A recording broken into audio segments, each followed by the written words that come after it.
Japan has pledged 30 billion United States dollars to Africa over the next 3 years towards infrastructure development. Prime Minister Shinzo Abe made the announcement in Nairobi on Saturday.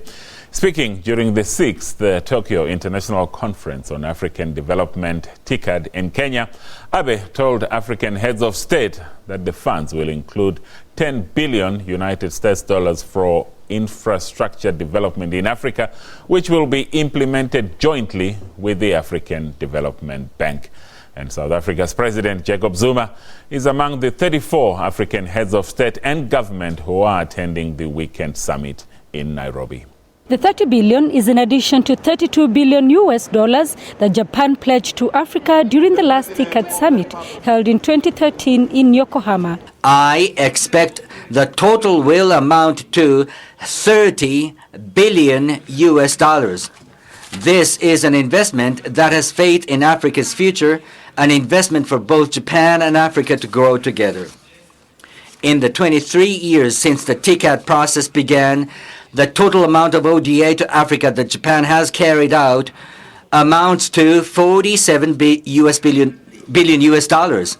The funds will also go towards human resource development and provision of healthcare in Africa. President Zuma said the TICAD process is in line with Africa's ambition of owning its social and economic destiny. Africa used the forum to make a plea for assistance in the fight against terrorism and violent extremism.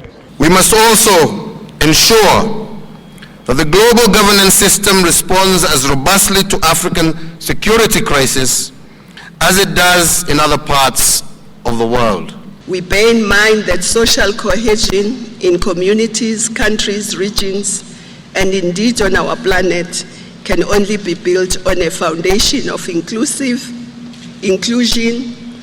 and respect, of shared opportunities and on shared prosperity.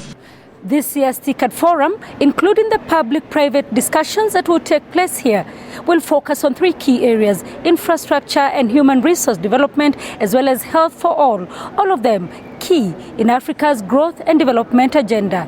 Sarah Kimani, SABC News in Nairobi, Kenya.